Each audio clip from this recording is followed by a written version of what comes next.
로마서 10장 14절부터 21절까지 우리 함께 읽도록 하겠습니다. 그런즉 그들이 믿지 아니하는 이를 어찌 부르리요? 듣지도 못한 이를 어찌 믿으리요? 전파하는 자가 없이 어찌 들으리요? 보내심을 받지 아니하였으면 어찌 전파하리요? 기록된 바 아름답도다 좋은 소식을 전하는 자들의 발이여 함과 같으니라. 그러나 그들이 다 복음을 순종하지 아니하였도다. 이사야가 이르되 주여 우리가 전한 것을 누가 믿었나이까 하였으니 그러므로 믿음은 들음에서 나며 들음은 그리스도의 말씀으로 말미암았느니라. 그러나 내가 말하노니 그들이 듣지 아니하였느냐? 그렇지 아니하니 그 소리가 온 땅에 퍼졌고 그 말씀이 땅 끝까지 이르렀도다 하였느니라. 그러나 내가 말하노니 이스라엘이 알지 못하였느냐? 먼저 모세가 이르되 내가 백성 아닌 자로서 너희를 시기하게 하며 미련한 백성으로서 너희를 노엽게 하리라 하였고, 이사야는 매우 담대하여 내가 나를 찾지 아니한 자들에게 찾은 바 되고 내게 묻지 아니한 자들에게 나타났노라 말하였고, 이스라엘에 대하여 이르되 순종하지 아니하고 거슬러 말하는 백성에게 내가 종일 내 손을 벌렸노라 하였느니라. 아멘. 사도 바울은 앞 단락에서 율법의 마침이 되시는 예수 그리스도를 소개하면서 율법을 행하려다가 의에 이르지 못한 이스라엘을 그리스도에게로 향하도록 하는 그러한 말씀을 계속해서 해왔습니다.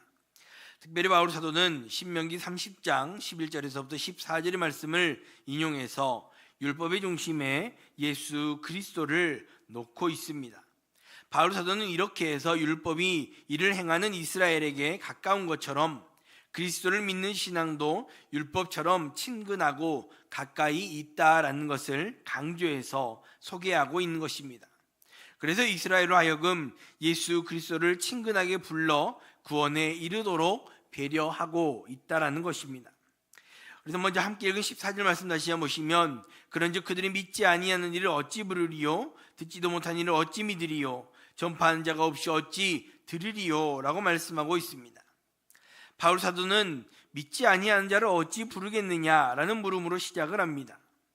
13절에서 주의 이름을 부르는 자는 구원을 받는다라는 명제에 이어서 그러면 믿지 않는 자를 어떻게 부를 것인가에 대해서 이야기를 하는 것이지요. 그러면서 듣지 못한 이를 어찌 믿고 전파하는 자가 없는데 어찌 들을 수 있는가 하면서 안타까운 질문들을 연속해서 던지고 있습니다. 그리고 15절까지 이어지는 이 질문을 통해서 사도 바울은 복음의 전파가 어떻게 이루어지고 있는가를 조직적으로 보여주고 있다 할 수 있습니다. 14절과 15절 초반부에 나와 있는 이 말씀을 시간적인 순서로 다시 한번 바꿔서 재구성해 보면, 복음 전할 사람이 파송되고 그 사람이 복음을 전파하고 그 전파한 복음을 듣고 그 들음에서 믿음이 생겨난다라 할 수 있는 것입니다. 그래서 15절에서 그 전파하는 발걸음을 아름답도다 좋은 소식을 전하는 자들의 발이여 라고 말씀하고 있습니다. 이 말씀 역시 이사야서 52장 7절의 인용이라 할 수 있습니다. 여기서 사도 바울이 이야기하고 있는 이 과정은 복음이 전파되는 과정 속에서 어떻게 믿음이 생겨나게 되는가에 대해서 보여주고 있는 것입니다. 또한 이 과정을 이야기하는 주된 이유는 율법으로 구원에 이른다라고 하는 그 생각과 믿음으로 인해 구원받는 것이 어떻게 다른가를 논리적으로 보여주는 것이라 할 수 있습니다. 율법의 행위와 달리 믿음을 통한 칭의는 반드시 복음의 전파의 과정이 필요합니다. 누군가가 전해준 복음을 듣게 되는 그 계기와 그 들음에서 나는 믿음으로 말미암아 구원에 이른다라는 말입니다. 이는 믿음에서만 발견되는 독특한 과정이라 할 수 있습니다.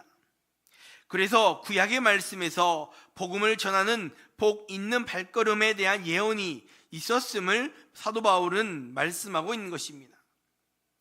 또한 이 복음 전파의 과정을 통해 우리 모두가 복음을 듣고 믿음으로 구원에 이르게 되었음을 우리는 기억해야 합니다.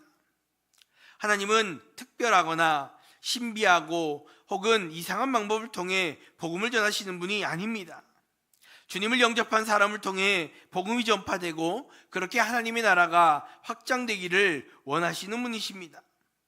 복음을 들은 자가 믿게 되고 그 믿은 사람이 다시금 복음을 전파하는 이러한 전파의 과정이 있어야 한다는 것입니다. 그렇기에 예수님을 구세주로 영접한 사람들은 자신이 들은 복음을 다른 이들에게 들려주어야 하는 사명이 있다 할 수 있을 것입니다. 하나님은 좋은 소식, 이 복음을 전하는 자들의 발이 아름답다라고 말씀하십니다.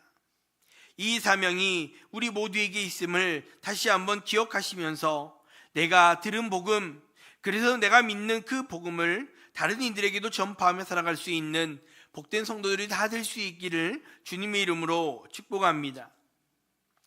계속해서 16절 말씀에 그러나 그들이 다 복음을 순종하지 아니하였도다 라고 말씀하고 있는 것을 볼 수 있습니다. 16절의 말씀은 어쩌면 복음을 전하는 사람들의 힘을 빼는 말씀과 같이 보여집니다. 복음을 전하는 자들의 수고로 복음이 널리 전파되기는 하겠지만 복음을 들은 사람들 모두가 이 복음에 순종하는 것은 아니다라는 것이지요. 사도 바울은 이사야가 예언한 주여 우리가 전한 것을 누가 믿었습니까? 라고 하는 말씀을 인용하면서 이것을 설명하고 있습니다. 구약에서는 복음이라는 개념은 없었지만 복음 전파와 관련된 구약의 많은 예언들이 지금 인용이 되고 있다라는 것이지요. 바울 사도가 지적하고 있는 것처럼 복음은 전파자들을 통해서 세계 곳곳으로 퍼져 나가고 있지만 정작 복음 전파의 주인공이 되어야 할 이스라엘은 믿음에서 파선해 버린 것입니다. 그럼 그들이 믿지 못한 이유가 듣지 못해서인가? 그것이 아니다라는 것을 18절에서 말씀하고 있는 것이지요. 그들이 듣지 못함으로 믿음에 이르지 못한 것이 아니라 듣고서도 순종하지 않았다라는 것을 분명하게 지적하고 있는 것입니다. 이미 복음은 땅끝까지 이르렀습니다. 이는 신명기 30장의 말씀과 같이 멀리 가지 않아도 이미 그들은 가까이에서 복음을 들을 수 있었다라는 것입니다. 결국 그들이 믿지 못함은 듣지 못함이 아니라 순종하지 못하였다라는 것을 지적하고 있는 것입니다. 복음을 들은 자들은 믿음으로 그 말씀에 순종해야 합니다. 믿지 않으면 구원받지 못한다라는 진리는 모든 사람에게 해당이 되겠지만 특별히 본문은 유대인들에게 집중을 하고 있습니다. 예수 그리스도의 대속에 관한 그 말씀을 듣는 것 중요하지만 그에 합당한 반응을 보이는 것은 더욱 중요하다 할 수 있을 것입니다. 이스라엘과 같이 말씀을 미리 받고도 믿음으로 따르지 않고 도리어 자기의 의를 드러내는 자는 천국의 은혜를 누릴 수 없기 때문입니다. 이러한 현상은 지금도 이 시대 가운데 일어나고 있습니다. 많은 사람들은 지금도 복음을 듣고도 냉랭한 반응을 보이고 복음 전하는 자와 하나님을 모욕하기까지 합니다. 그러한 상황 속에 성도는 영적 우월감을 갖거나 교만하지 않고 복음을 먼저 들은 자로서 하나님의 은혜에 먼저 감사할 수 있어야 하는 것입니다. 그리고 겸손함으로 말씀에 순종하는 모습을 통하여 그 말씀을 올바르게 전파되어지는 그 과정에 우리가 동참해야 하는 것입니다. 복음을 먼저 아는 자로서 들은 자로서 믿음을 가지고 구원받았음에 감사하며 겸손함으로 말씀에 순종하며 나아갈 수 있는 우리 모두 될 수 있기를 주님의 이름으로 축복합니다. 계속해서 19절 말씀에 그러나 내가 말하노니 이스라엘이 알지 못하였느냐? 먼저 모세에게 이르되 내가 백성 아닌 자로서 너희를 시기하게 하며 미련한 백성으로서 너희를 노엽게 하리라 하였고 라고 말씀합니다. 사도 바울은 이스라엘의 불순종의 모습을 지적하고 있습니다. 그러면서 이스라엘의 불순종 속에는 이방인들의 믿음과 이를 이용하시는 하나님의 경륜이 들어있음을 말씀하고 있습니다.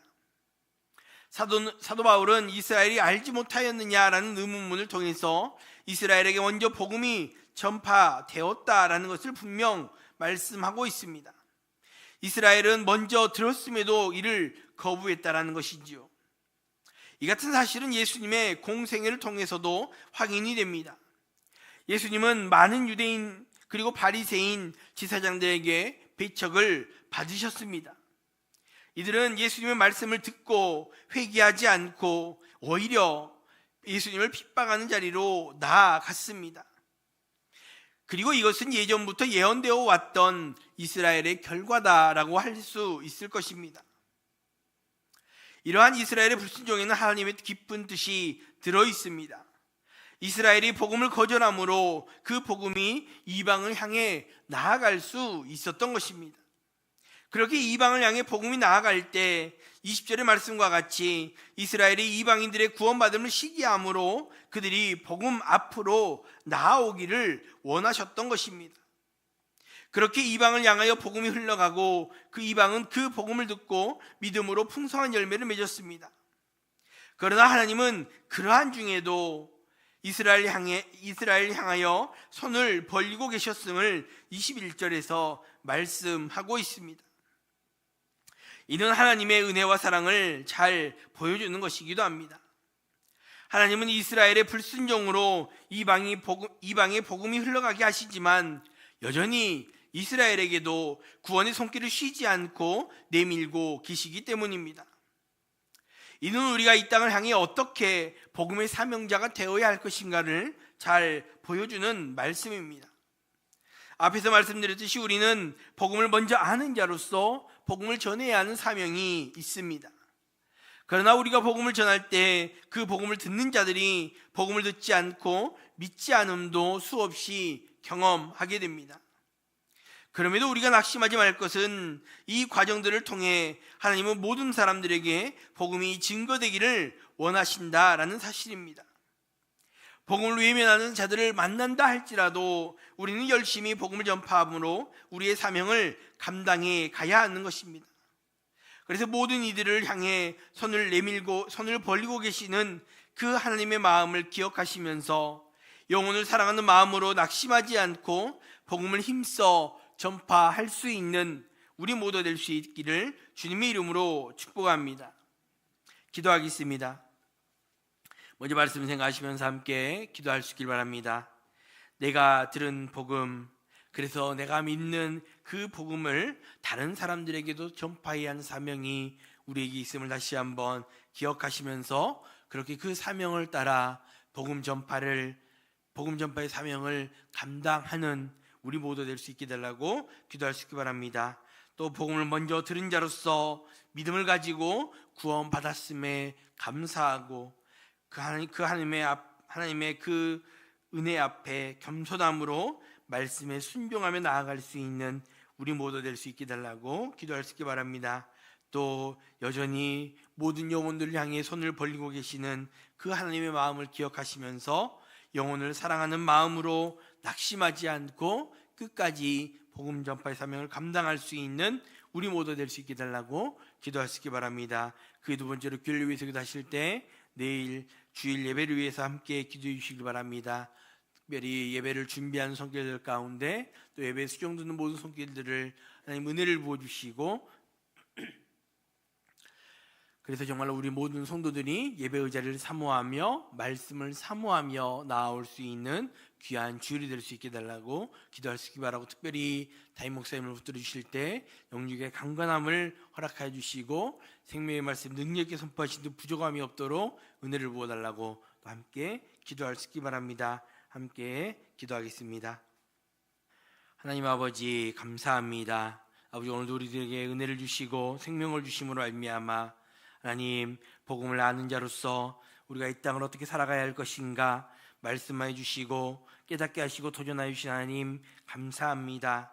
하나님 우리가 정말 내가 들은 복음 그래서 내가 믿는 그 복음을 다른 사람들에게도 전파하며 살아가야 하는 사명이 있음을 다시 한번 깨닫게 하시니 감사합니다. 아버지 우리가 이 땅을 살아갈 때 하나님 내가 아는 내가 믿는 그 복음을 다른 이들에게도 전파해야 하는 그 사명을 충성되이 감당하게 하시고 그 사명을 감당하로 말미암아 우리를 통하여 아버지 복음이 전파되어질 수 있는 귀한 은혜의 역사들이 우리의 삶을 통해 나타날 수 있도록 하나님 함께하여 주시옵소서. 특별히 지금도 아버지 많은 영혼들을 향하여 팔을 벌리고 계신 그 하나님의 마음을 기억하게 하시고 영혼을 사랑하는 마음으로 낙심하지 않고 복음을 힘써 전파하는 그 사명을 끝까지 충성되이 감당할 수 있는 우리 모두 될 수 있도록 하나님 우리의 삶을 붙들어 주시고 인도하여 주시옵소서. 특별히 복음을 먼저 들은 자로 믿음을 가지고 구원받았음에 감사하게 하시고 아버지 겸손함으로 말씀에 순종하며 나아갈 수 있는 아버지 귀한 우리 모든 성도들이 될 수 있도록 함께하여 주시고 붙들어 주시옵소서. 사랑의 하나님, 또 내일 복된 주일을 허락하여 주신 하나님 감사합니다. 아버지, 우리가 그 복된 주일에 말씀을 사모하며 예배의 자리를 사모하며 나아올 수 있는 우리 모든 성도들이 될 수 있도록 하나님이여 함께하여 주시옵소서. 또 아버지, 그동안 나오지 못했던 성도들이 주의 말씀을 사모하며 아버지 주의 전으로 나아올 수 있는 또 귀한 주일이 되게 해주시고 아버지 주일을 준비하며 예배를 수련하는 모든 성도들 가운데 하나님 은혜와 복으로 응답하여 주시고 함께하여 주시옵소서. 특별히 말씀 증거하시는 담임 목사님을 붙들어 주시고 생명의 말씀을 능력있게 선포하시는 데 부족함이 없도록 아버지 영육의 강건함을 허락하여 주시고 붙들어 주시고 은혜를 부어 주시옵소서. 하나님, 오늘도 주 앞에 나와 기도하는 성도들이 있습니다. 하나님, 주님을 찾고 바라는 간절한 그 부르짖음 가운데, 그 간절한 기도의 제목들 가운데 하나님 응답하여 주시고 가장 좋은 것으로 채워주시는 그 은혜를 경험하며 주님을 찬양하는 복된 날이 될 수 있도록 함께 하시고 나오며 걸어가신 예수님의 이름으로 기도합니다. 아멘. 계속해서